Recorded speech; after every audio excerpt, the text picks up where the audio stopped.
Mathematics for mankind online ক্লাসে আমরা ধারাবাহিকভাবে বৈদিক গণিতের বিভিন্ন নিয়ম নিয়ে আলোচনা করছি। আজকে আমরা নিখিলম 2 এই পর্যায়ে আমরা যে সমস্ত গুণ নিয়ে আলোচনা করব সেই সংখ্যাগুলো বেসের ঠিক উপরে আছে। Both the numbers are greater than the base. আমরা গত নিখিলম 1 আলোচনায় বেস নিয়ে কথা বলেছি। সেই সমস্ত সংখ্যাগুলো ছিল বেসের থেকে ছোট।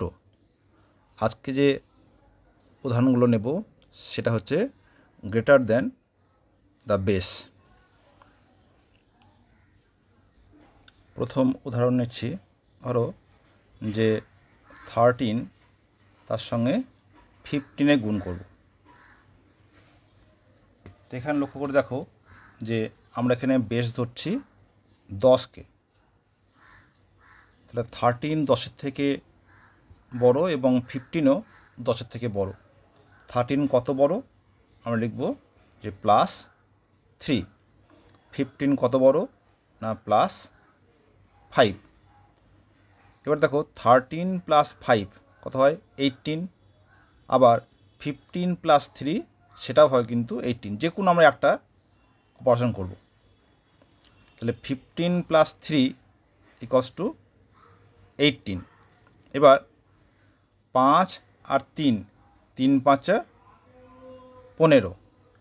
এখন লক্ষ্য করে দেখো যে এই যে বেস ধরা হচ্ছে আমার কত? 10। তাহলে কিন্তু এই যে একক স্থানের অঙ্কটা কী হবে? এক অঙ্কের হবে। তাহলে এই 1টা এখানে ক্যারি হয়ে যাবে। তো কত হবে? 195। এই হচ্ছে আমার 13 × 15-এর গুণফল। তাহলে পদ্ধতির আগে বলছি যে আমাদের এখানে যে দুটো সংখ্যা নিয়ে আমরা গুণ করছি তারা প্রত্যেকে দেখো বেস 10 তার থেকে বড়। প্রথমে নিয়ে করবো কত বড়। তাহলে 13 - 10 তাহলে কত? 3 বড়। 15 - 10 5 বড়। এবার হয় 13 + 5 করব, দেখো 18, অথবা 15 + 3 18। এবার এই দুটোর প্রোডাক্ট 3 5 15। 15-র 5 থাকবে, 1 এখানে ক্যারি হয়ে যাবে। ঠিক আছে, আরেকটা তো উদাহরণ নিচ্ছি। ধরো 14 × 17 এই গুণটা আমরা করছি। তাহলে 10 থেকে 14 কত বড়? +4। 17 কত বড়? না +7। 17 + 4 21। আর এখানে দেখো কত হচ্ছে? 4 7 28। 2টা এখানে ক্যারি হবে। তাহলে 2 3 8। তাহলে এটাই হচ্ছে আমার নির্ণেয় গুণফল। যে কত সহজে কিন্তু আমরা কিন্তু গুণগুলো করে ফেলতে পারছি। এবার এটা 3 অঙ্কের করি। ধরো 106 তার সঙ্গে গুণ করব 110। বুঝতে পারছো আমরা এখানে বেস ধরবো কাকে? না 100-কে বেস ধরছি। তাহলে 100 থেকে 6, 100 কত বড়? না +6। 100 থেকে 10 +10। এটা কী হবে?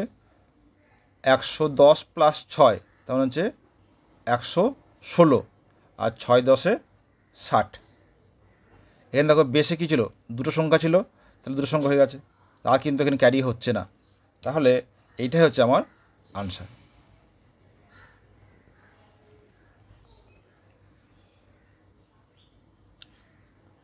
তোমরা এমনি যদি পাতিয়ে গুণটা করতে 3 অঙ্কের গুণ দেখবে নিঃসন্দেহে এই যা করতে সময় লাগছে তার থেকে অনেক বেশি সময় আমাদের সাধারণ যে গুণের পদ্ধতি সেখানে লাগবে। তাহলে এখানে মনে রাখতে হবে যে এই যে এক্সট্রা যে থাকছে তাদের যে গুণ সেটা কিন্তু যদি আমার বেসে দুটো সংখ্যা থাকে তাহলে 2 অঙ্কের হলে পরে কিন্তু আর কোনো ক্যারি হবে না। এখানে ছিল বেস ছিল 10, সে কারণে আমার ইউনিট প্লেস ছিল 10টা নেক্সট এর সঙ্গে ক্যারি হচ্ছিল। আরেকটা উদাহরণ নিই। ধরো 115-এর সঙ্গে 120। বুঝতে পারছো, আমি যদি বেস যদি 100 ধরি তাহলে এখানে এক্সট্রা কত আছে, যে প্লাস 15, এখানে এক্সট্রা রয়ে আছে প্লাস 20, তাহলে 120 প্লাস 15 135, 15 ইন্টু 20 কত হবে 300। এখন দেখো বেস কত ছিল, 100 ছিল, তাহলে দুটো সংখ্যা থাকবে, এই থার্ডটা এখানে অ্যাড হবে, তাহলে 13800, এটা হচ্ছে আনসার।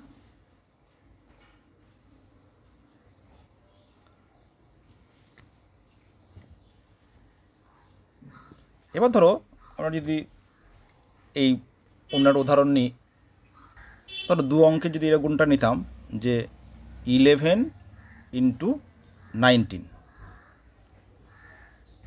তাহলে বেস হতো 10, তাহলে এখানে পার্থক্য কত 1, এখানে এক্সেস কত 9, তাহলে 19 প্লাস 1 20, আর 9 1 যা 9, এখানে 1 ডিজিটে হচ্ছে, ঠিক আছে, তাহলে হচ্ছে 209, এটাই হচ্ছে আমাদের নির্ণয় গুণফল। এবার অন্য একটা উদাহরণ নিই, 4 ডিজিটের সংখ্যার গুণ করি। ধরো 1005, তার সঙ্গে 1003, এখানে দেখতে পাচ্ছ যে সমস্ত অঙ্ক কিন্তু যে বেস তার থেকে বড়, both the numbers are greater than the base. তাহলে বেস যদি এখানে 1000 হয়, তাহলে এখানে 1005 কত বেশি, +5, এটা হচ্ছে +3, তাহলে 1003 + 5, তাহলে হচ্ছে 1008, 3 5 15। কিন্তু দেখো এখানে কত ছিল 100, 3টে শূন্য ছিল, আমি দেখো এখানে দুটো পেয়েছি, তাহলে একটা শূন্য আমাকে এক্সট্রা বসিয়ে দিতে হবে, তাহলে এটা হচ্ছে আমাদের আনসার। দেখতে পাচ্ছ কত সহজে কিন্তু এই 4 অঙ্ক সংখ্যার গুণ আমরা করে ফেলতে পারছি। আর একটা উদাহরণ নিই, ধরো 1025, এই গুণটা করি, তাহলে এখানে কত বেশি আছে না +20, এখানে কত আছে +25, তাহলে 1025 + 20 কত হবে 1045, আর 20 ইন্টু 25 কত হয় 500, এখানে সংখ্যাটা হচ্ছে 1 2 3, 3 অঙ্ক, তো এটাই হচ্ছে আমাদের আনসার। তো কত সহজে কিন্তু আমরা গুণগুলো করে ফেলতে পারছি। আর একটা উদাহরণ নিই,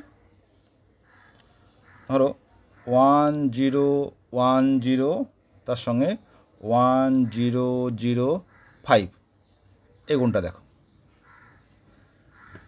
তাহলে প্রথমেই কত পার বেশি আছে না +10, এখানে +5, তাহলে 1005 + 10, তাহলে হচ্ছে 1015, আর 5 10 50, কত অঙ্ক হবে 1 2 3, একটা শূন্য বসে যাবে, ঠিক আছে, এটা হচ্ছে আমার নির্ণয় গুণফল। তাহলে এই এক্সট্রা অংশের গুণ করার জন্য গুণফলটা কিন্তু লক্ষ্য রাখতে হবে যে আমাদের বেস যেটা আছে তার যতগুলো শূন্য ততগুলো অঙ্কের হচ্ছে কি না, যদি কম হয় তাহলে এক্সট্রা শূন্য বসাতে হবে, যদি বেশি হয়ে যায় 3 অঙ্কে তাহলে 4th পজিশনটা কিন্তু এখানে ক্যারি ওভার হয়ে যাবে, ঠিক আছে। যেমন ধরো একটা উদাহরণ নিই, যে 1001, তার সঙ্গে ধরো 1009, এই গুণটা আমরা করব। তাহলে প্রথমেই 1000 থেকে 1 কত বেশি +1, এখানে হচ্ছে +9, তাহলে 1009 + 1 1 1, এই 1 0 1 0, 9 1 9, দেখো এখানে কটা শূন্য ছিল, একের পর 3টে শূন্য, তাহলে 3 অঙ্কের সংখ্যা হবে, তা 9 হয়েছে, আরও দুটো শূন্য আমাকে এখানে কিন্তু যোগ করে দিতে হবে, ঠিক ঠিক আছে, এটাই হচ্ছে আমার নির্ণেয় গুণফল।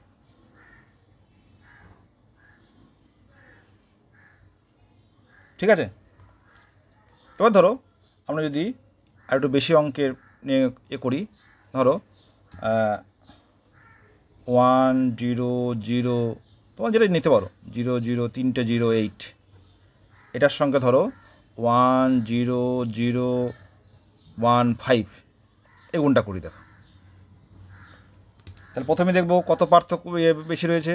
এখানে হচ্ছে +8, এখানে হচ্ছে +15, তাহলে 15 + 8 সমান হচ্ছে 23 0 0 1, 15 × 8 হচ্ছে 120। এখানে কত বেশ রয়েছে, একের পরে 1 2 3 4টে, আমি দেখো 3টে সংখ্যা পেয়েছি, তো আমাকে আর একটা সংখ্যা এখানে বসিয়ে নিতে হবে। তাহলে এটাই হচ্ছে আমাদের নির্ণেয় গুণফল। কত সহজে অঙ্ক হয়ে যাচ্ছে দেখছো।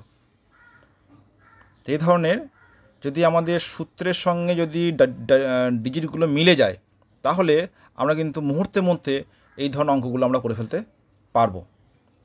আরও একটা অঙ্ক ধরো উদাহরণ নিই, এটা নিয়ে অঙ্ক আমাদের শেষ করবো আজকের আলোচনা। ধরো 1 0 0 25, তার সঙ্গে ধরো 1 0 0 1 0, এই গুণটা যদি করি, দেখো তাহলে এ কত বেশি আছে না +25 +10, এই যোগটা করো, তাহলে 5 3 0 0 1। এবার 25 × 10 2 5 0, এবার কটা জিরো আছে 1 2 3 4, আমি কিন্তু 3টে সংখ্যা পেয়ে গেছি, তার একটা শূন্য এখানে বসবে। তাই এটা হচ্ছে আমাদের নির্ণেয় গুণফল। এই ধরনের প্রসেস যত প্র্যাকটিস করা যাবে তত কিন্তু পারফেকশন বাড়বে এবং সময়টা কিন্তু আরও দ্রুত করতে পারবে, সময়টা অনেক কম লাগবে। তাহলে আজকে আমরা নিখিলাম সূত্রের যে দ্বিতীয় ধরনের যে অঙ্কগুলো, যেখানে অঙ্কগুলো ছিল যে বেশের ঠিক উপরে, বেশের থেকে বেশি, সেই ধরনের কিছু সংখ্যার গুণ নিয়ে আজকে আমরা আলোচনা করলাম। এর পরবর্তী পর্যায়ে আমরা দুই ধরনের সংখ্যা আলোচনা করব, একটা সংখ্যা বেশের ওপরে, একটা সংখ্যা বেশের নিচে, সেটা আমরা নেক্সট পর্বে আলোচনা করব।